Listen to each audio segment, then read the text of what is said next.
کے بعد سر آپ سے ریکویسٹ ہے کہ آپ نے ماشاءاللہ کنگ ایڈورڈ سے 1965 میں MBBS کیا، اور پھر سر آپ کا ایک یہ امریکہ کے لیے جو تعلیم کے لیے گئے، تو وہاں جو آپ کی آبزرویشن رہی وہاں کے ہیلتھ کیئر سسٹم کے لیے اور آپ کی ایجوکیشن کے حوالے سے، اور وز پاکستان میں آ کے آپ نے ماشاءاللہ آدھی صدی کے قریب لوگوں کو پڑھایا، تو اس میں سر کچھ ہمارے لیے آپ کچھ بتا سکیں گے کہ آگے امپروومنٹ پاکستان میں کیسے کر سکتے ہیں؟ کیونکہ ہم تو اپنے طور پہ یہ مغربی ممالک میں ہی دیکھتے ہیں کہ امریکہ کو دیکھ لیں، لندن کو دیکھ لیں کہ بھئی وہاں اتنی تعلیم ہے، وہ ان کا معیار یہ ہے، تو سر یہ کچھ، کیونکہ آپ نے دونوں جگہ کام کیا، دونوں جگہ پڑھائی بھی کری، تو کوئی اس کا کمپیریجن سر بتائیں کہ ہم اور بہتر کس طرح آگے آ سکتے ہیں؟ بات یہ ہے کہ دیکھیں،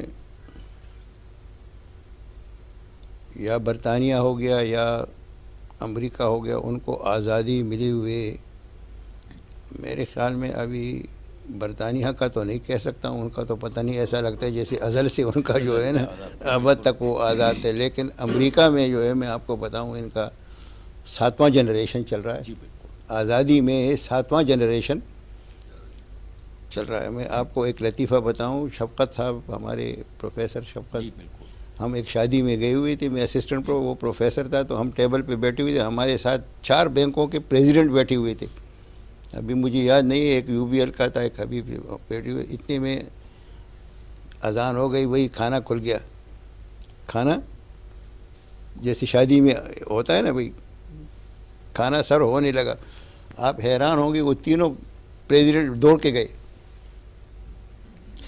جو ہی آواز ہو گئی نا کہ کھانا ہو گیا، بینکوں کے پریزیڈنٹ، بھائی بینکوں کا پریزیڈنٹ آپ اندازہ نہیں کر سکتے وہ کتنے پاپڑ بیل کے پریزیڈنٹ بنتا ہے، ایسا کوئی بینک کا وہ دوڑ کے گئے کھانے، تو میں تو حیران ہو گیا، میں نے شفقت صاحب سے کہا سر یہ کیا ماجرا ہے؟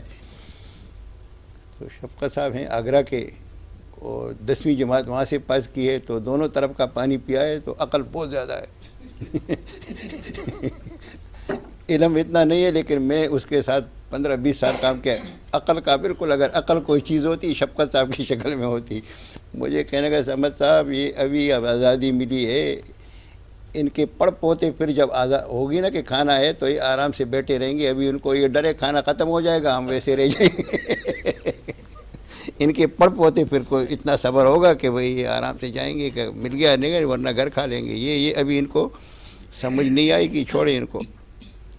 تو یہ جو ہے نا یہ پاکستان کا معاملہ تو ایسا ہے کہ ابھی ہماری آزادی کا، یعنی کہ میں آپ کو بتاؤں یہ میں فرسٹ جنریشن پاکستانی ہوں، اور ہمارے بچے سیکنڈ جنریشن ہے، ابھی ان کے بچے یوسف جو ہے اور عبدالعزیز جو ہے یہ سیکنڈ تھرڈ جنریشن ہے، تو یہ تو جنریشن جب گزرتی ہے تو اس کے ماحول میں وہ لوگ جو ہے وہ باتیں سمجھنے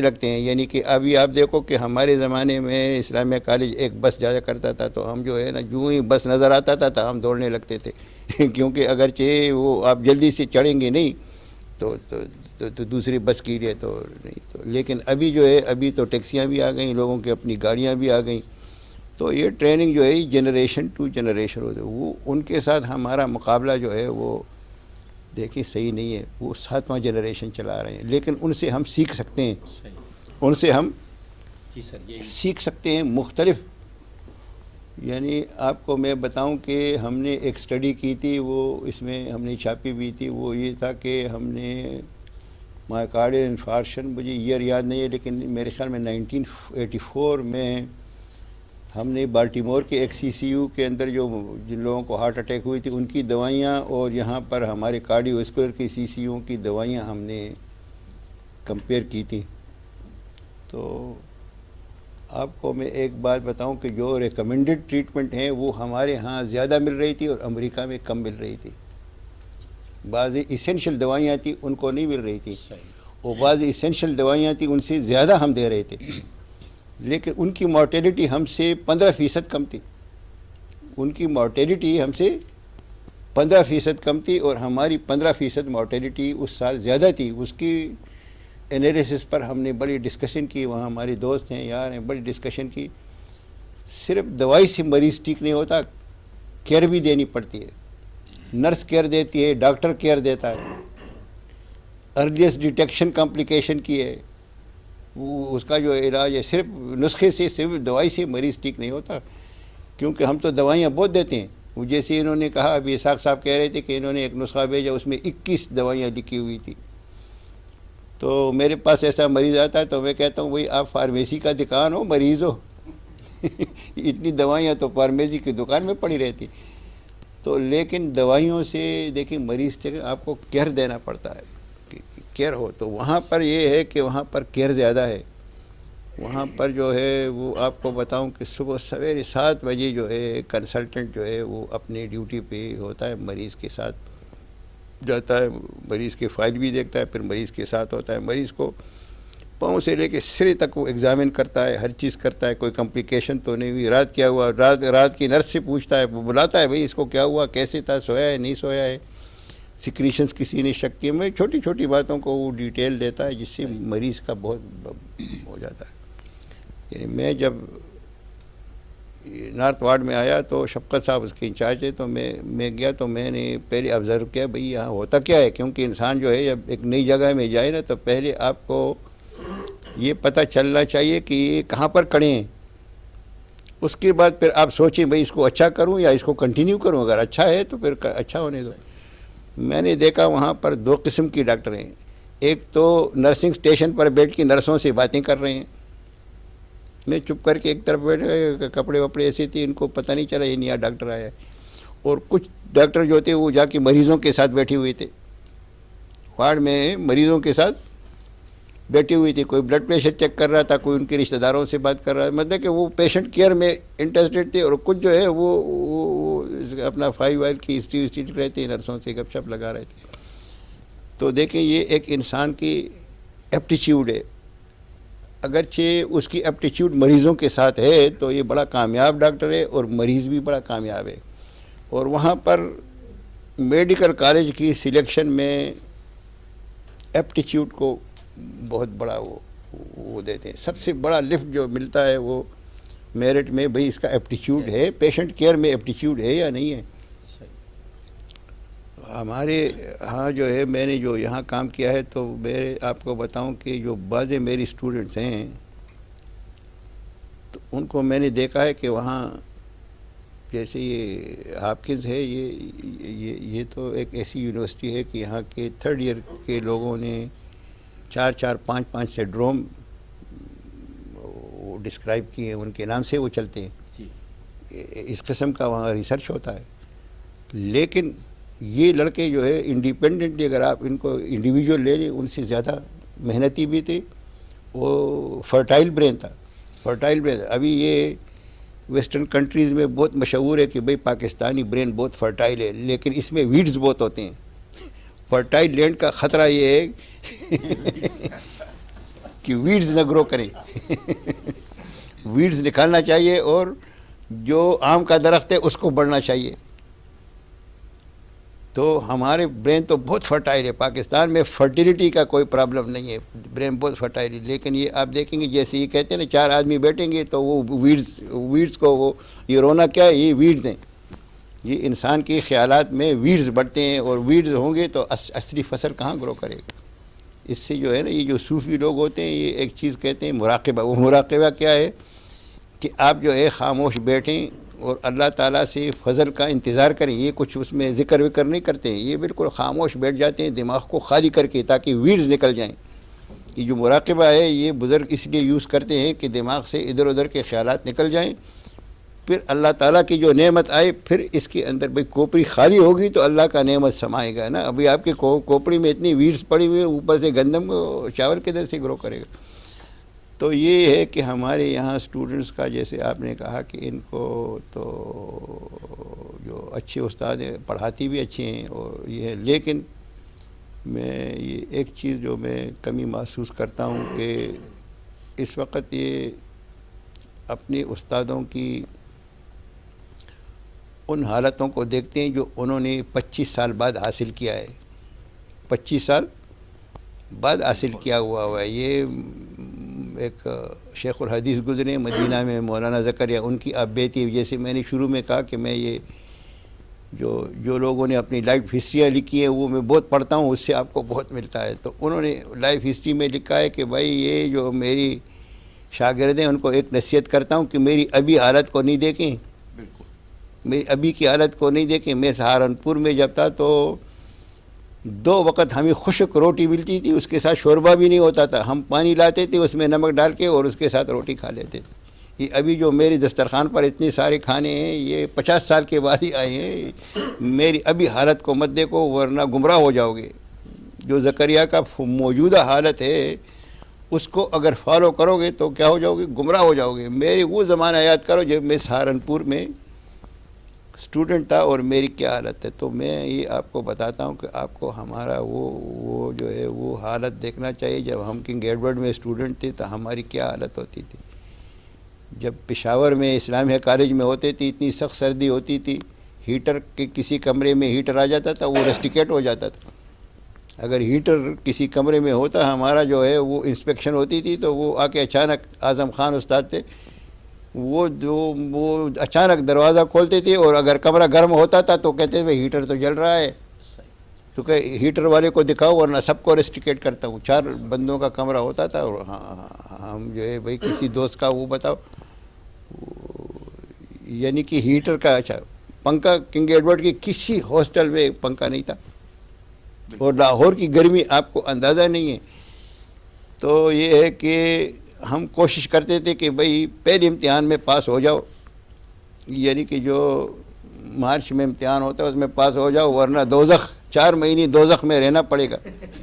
اگر ستمبر میں آ گئے نا تو 4 مہینے یہ لاہور یہ دوزخ کی طرح ہوتا ہے. میں نے دیکھا گھوڑے جو ہے گھوڑے گر جاتے ہیں گرمی کی وجہ سے, ٹانگے پہ بندہ وغیرہ گرمی کی وجہ سے گر جا. اتنی گرمی ہے, پنکھا نہیں. پنکھا کسی ہاسٹل میں 4 ہاسٹل تھے, سی بلاک تھا, ڈی بلاک تھا اور مین ہاسٹل تھا اور یہ جو بروم ہاسٹل, اس میں کسی کمرے میں پنکھے کی اجازت بھی نہیں تھی. آپ اپنا پنکھا نہیں لا سکتے.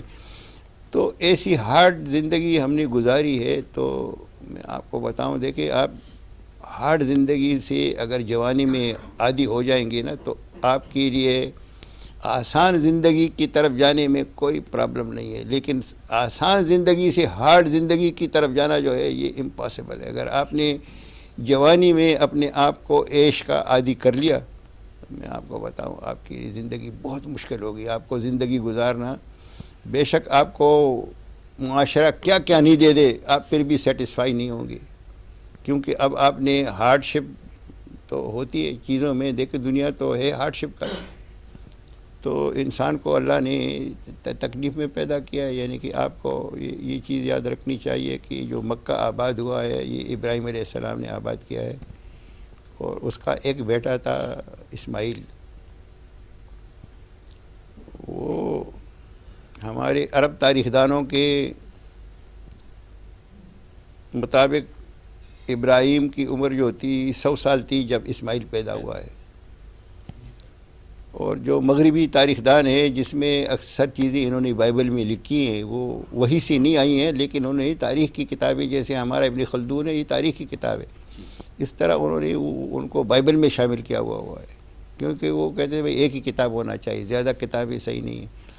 اس کے لحاظ سے اس کی عمر 84 سال تھی جب اسماعیل پیدا ہوا. تو حضرت ابراہیم 84 ایئرس کے تھے اور یہ پیدا ہوا ہے. تو جب انہوں نے مکہ آباد کیا ہے تو یعنی کہ ابراہیم علیہ السلام 84 ایئرس سے اوپر کے تھے جب یہ وہاں گئے. سخت گرمی تھی, سخت گرمی تھی. پانی کا سورس جو ہے وہ تو اسماعیل علیہ السلام کی وجہ سے زمزم کا کنواں تھا, باقی تو کچھ نہیں. تو یہ اسماعیل جو ہے یہ جاتا تھا, یہ پتھر لاتا تھا. ابراہیم علیہ السلام چونکہ اس کے والد جو تھے نا وہ تو بت بناتے تھے نا, پتھر تراش کرنے کے ماہر تھے. تو ابراہیم علیہ السلام بھی بیٹھ کے دیکھتے رہتے تھے. تو ابراہیم علیہ السلام وہ پتھروں کو چوکور بناتے تھے اور اس سے یہ انہوں نے بیچ میں گارا وارا چونا اونا نہیں استعمال کیا, پتھر کے اوپر پتھر رکھ کے کعبے کو. تو اب آپ اندازہ لگاؤ کتنی سختی میں باپ اور بیٹے نے یہ کعبہ بنایا ہے. اس کی گرمی کا اندازہ کرو. مکہ میں ابھی بھی جاؤ کیا ہی گرمی, ایئر کنڈیشن حرم ہے لیکن آپ طواف کرو تو وہ ایسی گرمی ہے. تو یہ جو ہے یہ دیکھو سختی ہے جس کی وجہ سے ابھی 4000 سال ہو گئے کعبہ چل رہا ہے. کیونکہ حضرت ابراہیم علیہ السلام نے کمپلین نہیں کیا، خدا سے نہیں کہا کہ فرشتے بھیجو وہ بنا دے تمہارا گھر، اتنے سارے فرشتے آپ کے عرش کا طواف کر رہے ہیں بیکار، ادھر ہمارا گھر تو بنوا لے تمہارے. نہیں، ابراہیم نے بہت ہی شکر گزاری کے ساتھ گھر بنایا، وہ تکلیف اٹھائی اپنے بیٹے، یعنی اتنے پیارے بیٹے کو وہ جو ہے نا یہ کعبے جبل کعبہ سے پتھر لاتا تھا. تو اب آپ کے سوال کو واپس آتا ہوں کہ دیکھیں ہماری اسٹوڈنٹ جو ہیں، ہماری اسٹوڈنٹ دیکھیں یہ کہنا کہ انسان کو پیسہ پسند نہیں ہے، یہ بات بہت غلط ہے. کیونکہ قرآن شریف میں یہ ہے کہ انسان جو ہے یہ پیسے کی محبت میں سرشار ہے، پیسے کی محبت میں سرشار ہے، وہ اس کو گنتا رہتا ہے اور اس کا خیال یہ ہے کہ ہمیشہ میرے پاس رہے گا، لیکن ایسا نہیں ہے. تو پیسے کی محبت تو آپ کی یعنی کہ ایک اس میں پڑی ہوئی ہے، لیکن آپ اس کی حاصل کرنے میں جلدی نہیں کریں، کیونکہ ساری غلطیاں جو ہیں نا، پیسہ حاصل کرنا کوئی غلطی نہیں ہے، لیکن پیسہ جلدی حاصل کرنے میں. اور آپ اپنے استاد کی ابھی کی حالت کو نہیں دیکھیں، آپ اپنے استاد کی اس حالت کو دیکھیں جب وہ بھی اسٹوڈنٹ، ابھی آپ اسٹوڈنٹ ہیں وہ بھی اسٹوڈنٹ تھا، اس کا کیا حال تھا. وہ پیدل، ہم جو ہے ہم خیر سے روز 2 میل دور ہے، ہم صبح بستہ سر پہ رکھ کے 2 میل چلتے تھے اور 2 میل واپس آتے تھے، 4 میل راستہ طے کرتے تھے. یہ نہیں کہا کہ والد نے ہماری لیے سائیکل نہیں خریدا یا ہم ٹانگے میں جائیں گے یا بس میں جائیں گے، بس ٹھیک ہے جاتے تھے آتے تھے. پڑھائی میں اصلی کام پڑھائی کا ہوتا تھا. آپ کا کام دیکھیں، آپ کا کام جو ہے سیکھنے کا ہے. جو طالب علمی کا جو وقت ہے یہ بہت شارٹ ہے، بہت ہی شارٹ زندگی، ویسی شارٹ ہے. لیکن آپ کو ایک بات سمجھاتا ہوں کہ طالب علمی کی زندگی سے شارٹ زندگی نہیں ہے. یہ آپ کے پہلی کلاس سے شروع ہو جائے گی اور اس کے بعد پوسٹ گریجویٹ پر یہ ختم ہو جائے گی. اس کے بعد پھر آپ جو ہے یہ اسی میں لگ جائیں گے، یہ جس کو ہم پیسہ کمانا کہتے ہیں یا جو بھی پروفیشنل سروس ہے اس میں آ جائیں گے. اس میں بھی آپ اپنے اس کو جاری رکھیں، اپنے اس کو جو ہے نا پڑھائی کو اس کو جاری رکھیں جب تک زندہ ہیں.